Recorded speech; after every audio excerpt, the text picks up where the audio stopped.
Hi ಸ್ನೇಹಿತರೆ, ಎಲ್ಲರಿಗೂ ನಮಸ್ಕಾರ. ನೋಡಿ, ಗೃಹಲಕ್ಷ್ಮಿ ಯೋಜನೆಯ ಪ್ರತಿಯೊಂದು ಫಲಾನುಭವಿಗಳಿಗೆ ಕೊನೆಗೂ ಸರ್ಕಾರದಿಂದ 6,000 ಹಣ ಜಮಾ ಆಗಿದೆ. ನಾಳೆ ಮಂಗಳವಾರ ಅಂದರೆ ಜನವರಿ 21ರಂದು ಕರ್ನಾಟಕದ 26 ಜಿಲ್ಲೆಗಳ ಪ್ರತಿಯೊಂದು ಫಲಾನುಭವಿಗಳ ಬ್ಯಾಂಕ್ ಖಾತೆಗೆ ಸರ್ಕಾರ 6,000 ಹಣನ ಜಮಾ ಮಾಡ್ತಾ ಇದ್ದು, ಈ 6,000 ಹಣಕ್ಕೆ ಹಣಕಾಸು ಇಲಾಖೆ 5 ಹೊಸ ನಿಯಮಗಳನ್ನ ಜಾರಿಗೆ ತಂದಿದೆ. ಈ 5 ನಿಯಮದ ಆಧಾರದ ಮೇಲೆ 1,23,000 ಫಲಾನುಭವಿಗಳಿಗೆ ಈ 6,000 ಹಣ ಜಮಾ ಆಗ್ತಾ ಇಲ್ಲ. ಹಾಗಾದರೆ ಬನ್ನಿ ಸ್ನೇಹಿತರೆ, ಸರ್ಕಾರದಿಂದ ಜಾರಿಗೆ ಬಂದಿರುವ ಆ ನಿಯಮಗಳು ಏನು ಮತ್ತು ಯಾವ ಜಿಲ್ಲೆಗಳಿಗೆ ಹಣ ಜಮಾ ಆಗ್ತಾ ಇದೆ ಅಂತ ನಾನು ನಿಮಗೆ ತಿಳಿಸ್ಕೊಡ್ತಾ ಇದ್ದೀನಿ. ಅದಕ್ಕಿಂತ ಮೊದಲು ನೋಡಿ ಸ್ನೇಹಿತರೆ, ನೀವೇನಾದ್ರೂ ಇನ್ನೂ ಕೂಡ ನನ್ನ ಚಾನಲ್ನ ಸಬ್ಸ್ಕ್ರೈಬ್ ಆಗಿಲ್ಲ ಅಂದರೆ ದಯವಿಟ್ಟು ಪ್ರತಿಯೊಬ್ಬರು ಚಾನಲ್ನ ಸಬ್ಸ್ಕ್ರೈಬ್ ಮಾಡ್ಕೊಳ್ಳಿ, ಹಾಗೆ ವಿಡಿಯೋಗೆ ಒಂದು ಲೈಕ್ನ ಕೊಡಿ. ಹೌದು ವೀಕ್ಷಕರೇ, ಗೃಹಲಕ್ಷ್ಮಿ ಯೋಜನೆಯ ಪ್ರತಿಯೊಂದು ಫಲಾನುಭವಿಗಳಿಗೆ ಸರ್ಕಾರ ನಿಮ್ಮ ಬ್ಯಾಂಕ್ ಖಾತೆಗೆ ಕೊನೆಗೂ 2 ಕಂತಿನ 4,000 ಹಣನ ಜಮಾ ಮಾಡಿದೆ. ಸಾಕಷ್ಟು ಫಲಾನುಭವಿಗಳು ಕಳೆದ 1 ತಿಂಗಳಿಂದ ಗೃಹಲಕ್ಷ್ಮಿ ಯೋಜನೆಯ 16ನೇ ಕಂತಿನ ಹಣಕ್ಕಾಗಿ ವೆಯ್ಟ್ ಮಾಡ್ತಾ ಇದ್ರಿ. ಇದೀಗ ಕೊನೆಗೂ ನಿಮ್ಮ ಬ್ಯಾಂಕ್ ಖಾತೆಗೆ 16ನೇ ಕಂತಿನ ಹಣದ ಜೊತೆ 17ನೇ ಕಂತಿನ ಹಣ ಅಂದರೆ ಒಟ್ಟು 2 ಕಂತಿನ 4,000 ಹಣ, ಇದರ ಜೊತೆ ಸಾಕಷ್ಟು ಫಲಾನುಭವಿಗಳಿಗೆ ಅನ್ನಭಾಗ್ಯ ಯೋಜನೆಯ ಅಕ್ಕಿ ಬದಲಿನ ಹಣ ಪೆಂಡಿಂಗ್ ಇತ್ತು.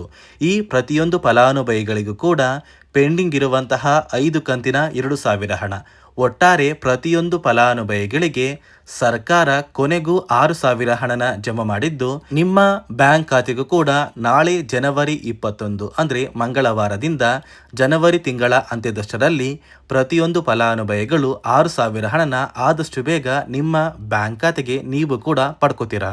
ಸುಮಾರು 1,23,000 ಫಲಾನುಭವಿಗಳ ಬ್ಯಾಂಕ್ ಖಾತೆಗೆ ಈ ಬಾರಿ ಈ 6,000 ಹಣ ಜಮಾ ಆಗ್ತಾ ಇಲ್ಲ. ಸರ್ಕಾರದಿಂದ ಬಂದಿರುವಂತಹ ಒಂದು ಮಾಹಿತಿಯ ಪ್ರಕಾರ ಹಣಕಾಸು ಇಲಾಖೆ ಈ 6,000 ಹಣಕ್ಕೆ 5 ಹೊಸ ನಿಯಮಗಳನ್ನ ಜಾರಿಗೆ ತಂದಿದ್ದು, ಈ 5 ಹೊಸ ನಿಯಮದ ಆಧಾರದ ಮೇಲೆ ಪ್ರತಿಯೊಂದು ಫಲಾನುಭವಿಗಳಿಗೆ ಸರ್ಕಾರ 6,000 ಹಣನ ಜಮಾ ಮಾಡ್ತಾ ಇದೆ. ಹಾಗಾದರೆ ಬನ್ನಿ ಸ್ನೇಹಿತರೆ, ಸರ್ಕಾರ ಜಾರಿಗೆ ತಂದಿರುವ ಆ 5 ನಿಯಮಗಳು ಏನು ಅಂತ ಕೂಡ ತಿಳ್ಕೊಳ್ಳೋಣ. ಅದಕ್ಕಿಂತ ಮೊದಲು ನಾಳೆ ಮಂಗಳವಾರ ಅಂದರೆ ಜನವರಿ 21ರಂದು ಕರ್ನಾಟಕದ ಯಾವ ಜಿಲ್ಲೆಗಳಿಗೆ ಸರ್ಕಾರ ಹಣ ಜಮಾ ಮಾಡ್ತಾ ಇದೆ ಅಂತ ನಾನು ನಿಮಗೆ ತಿಳಿಸ್ಕೊಡ್ತಾ ಇದ್ದೀನಿ. ನೋಡಿ ವೀಕ್ಷಕರೇ, ಮೊದಲಿಗೆ ಬಾಗಲಕೋಟೆ, ಬೆಳಗಾವಿ, ವಿಜಯಪುರ, ಧಾರವಾಡ, ಗದಗ, ಹಾವೇರಿ, ಉತ್ತರ ಕನ್ನಡ, ಕಲಬುರಗಿ, ಬಳ್ಳಾರಿ, ಬೀದರ್, ಕೊಪ್ಪಳ, ರಾಯಚೂರು, ಯಾದಗಿರಿ, ವಿಜಯನಗರ, ಬೆಂಗಳೂರು ನಗರ, ಬೆಂಗಳೂರು ಗ್ರಾಮಾಂತರ, ರಾಮನಗರ, ಚಿಕ್ಕಬಳ್ಳಾಪುರ, ಚಿತ್ರದುರ್ಗ, ದಾವಣಗೆರೆ, ಕೋಲಾರ, ಶಿವಮೊಗ್ಗ, ತುಮಕೂರು, ಚಾಮರಾಜನಗರ, ಚಿಕ್ಕಮಗಳೂರು, ದಕ್ಷಿಣ ಕನ್ನಡ, ಹಾಸನ, ಕೊಡಗು, ಮಂಡ್ಯ, ಮೈಸೂರು ಮತ್ತು ಉಡುಪಿ. ಈ 26 ಜಿಲ್ಲೆಗಳ ಪ್ರತಿಯೊಂದು ಫಲಾನುಭವಿಗಳ ಬ್ಯಾಂಕ್ ಖಾತೆಗೆ ಸರ್ಕಾರ ಗೃಹಲಕ್ಷ್ಮಿ ಯೋಜನೆಯ 4,000 ಹಣ ಮತ್ತು ಅನ್ನಭಾಗ್ಯ ಯೋಜನೆಯ 5 ಕಂತಿನ 2,000 ಹಣ ಅಂದರೆ ಅನ್ನಭಾಗ್ಯ ಯೋಜನೆಯ ಪೆಂಡಿಂಗ್ ಇರುವಂತಹ 5 ಕಂತಿನ ಹಣ ಕೂಡ ಜಮಾ ಆಗ್ತಾ ಇದ್ದು, ಈ 6,000 ಹಣ ಜನವರಿ 20ರಷ್ಟರಲ್ಲಿ ಪ್ರತಿಯೊಂದು ಫಲಾನುಭವಿಗಳ ಬ್ಯಾಂಕ್ ಖಾತೆಗೆ ಸರ್ಕಾರದಿಂದ ನಾವು ಜಮಾ ಮಾಡ್ತೀವಿ ಅಂತ ಹಣಕಾಸು ಇಲಾಖೆ ಮುಖ್ಯವಾದ ಮಾಹಿತಿನ ಕೊಟ್ಟಿದ್ದು, ಆದಷ್ಟು ಬೇಗ ಪ್ರತಿಯೊಂದು ಫಲಾನುಭವಿಗಳು ನಿಮ್ಮ ಬ್ಯಾಂಕ್ ಖಾತೆಗೆ ಹಣನ ಪಡ್ಕೋತೀರಾ. ಈಗಾಗಲೇ ಸಾಕಷ್ಟು ಫಲಾನುಭವಿಗಳು ಅವರ ಬ್ಯಾಂಕ್ ಖಾತೆಗೆ 6,000 ಹಣನ ಪಡ್ಕೊಂಡಿದ್ದಾರೆ ವೀಕ್ಷಕರೇ. ಅದೇ ರೀತಿ ನೀವು ಈ 6,000 ಹಣನ ಪಡಿಬೇಕು ಅಂದರೆ ಸರ್ಕಾರ 5 ಹೊಸ ನಿಯಮಗಳನ್ನ ಜಾರಿಗೆ ತಂದಿದೆ. ಈ 5 ಹೊಸ ನಿಯಮದ ಆಧಾರದ ಮೇಲೆ ಪ್ರತಿಯೊಂದು ಫಲಾನುಭವಿಗಳ ಬ್ಯಾಂಕ್ ಖಾತೆಗೆ 6,000 ಹಣನ ಜಮಾ ಮಾಡ್ತಾ ಇದೆ. ಒಂದು ವೇಳೆ ನೀವು ಈ 5 ಹೊಸ ನಿಯಮಗಳನ್ನ ಪಾಲಿಸಿಲ್ಲ ಅಂದರೆ ನಿಮ್ಮ ಬ್ಯಾಂಕ್ ಖಾತೆಗೆ ಸರ್ಕಾರದಿಂದ ಯಾವುದೇ ರೀತಿಯ ಹಣ ಜಮಾ ಆಗೋದಿಲ್ಲ. ಈಗಾಗಲೇ ಸುಮಾರು 1,23,000 ಫಲಾನುಭವಿಗಳು ಈ 6,000 ಹಣನ ಪಡೆಯಲು ಅನರ್ಹರು ಅಂತ ಹಣಕಾಸು ಇಲಾಖೆ ಒಂದು ಪಟ್ಟಿನ ಕೂಡ ಬಿಡುಗಡೆ ಮಾಡಿದೆ.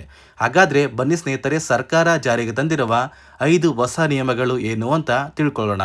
ನೋಡಿ ಸ್ನೇಹಿತರೆ, ಮೊದಲನೆಯ ಒಂದು ನಿಯಮ ಬಂದು ಗೃಹಲಕ್ಷ್ಮಿ ಯೋಜನೆಯ ಪ್ರತಿಯೊಂದು ಫಲಾನುಭವಿಗಳು ಯಾರೆಲ್ಲ ಇದ್ದೀರಾ, ನಿಮ್ಮ ಮನೆಯ ಪ್ರತಿಯೊಂದು ಸದಸ್ಯರ ಆಧಾರ್ ಕಾರ್ಡ್ನ ನಿಮ್ಮ ಬಳಿ ಇರುವಂತಹ ಒಂದು ರೇಷನ್ ಕಾರ್ಡಿಗೆ ಕಡ್ಡಾಯವಾಗಿ ಲಿಂಕ್ ಮಾಡಿಸ್ಬೇಕು.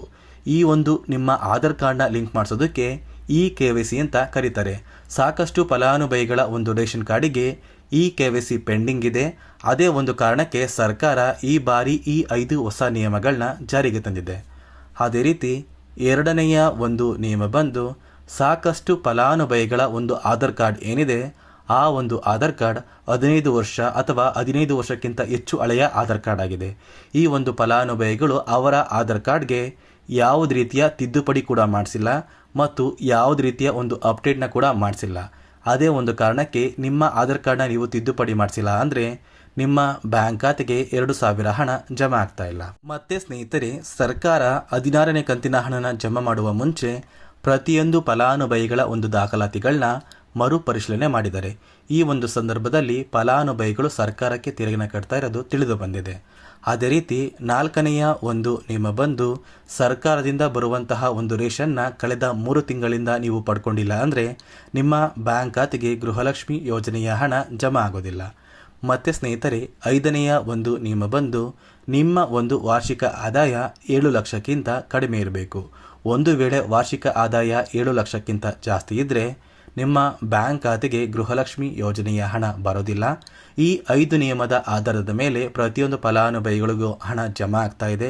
ನಾಳೆ ಮಂಗಳವಾರ ಅಂದರೆ ಜನವರಿ 21ರಂದು ಕರ್ನಾಟಕದ 26 ಜಿಲ್ಲೆಗಳ ಪ್ರತಿಯೊಂದು ಫಲಾನುಭವಿಗಳ ಬ್ಯಾಂಕ್ ಖಾತೆಗೆ ಸರ್ಕಾರ ಗೃಹಲಕ್ಷ್ಮಿ ಯೋಜನೆಯ 4,000 ಹಣ, ಇದರ ಜೊತೆ ಅನ್ನಭಾಗ್ಯ ಯೋಜನೆಯ ಪೆಂಡಿಂಗ್ ಇರುವಂತಹ 5 ಕಂತಿನ 2,000 ಹಣ, ಒಟ್ಟಾರೆ ಪ್ರತಿಯೊಂದು ಫಲಾನುಭವಿಗಳಿಗೆ 6,000 ಹಣನ ಜಮಾ ಮಾಡ್ತಾ ಇದ್ದು, ಆದಷ್ಟು ಬೇಗ ನಿಮ್ಮ ಬ್ಯಾಂಕ್ ಖಾತೆಗೆ ಈ 6,000 ಹಣನ ಪ್ರತಿಯೊಂದು ಫಲಾನುಭವಿಗಳು ಪಡ್ಕೋತೀರಾ ಅಂತ ಹೇಳ್ತಾ, ಇದಿಷ್ಟು ಪ್ರತಿಯೊಂದು ಫಲಾನುಭವಿಗಳಿಗೆ ಸರ್ಕಾರದಿಂದ ಬಂದಿರುವಂತಹ ಒಂದು ಮಾಹಿತಿ ಆಗಿದೆ.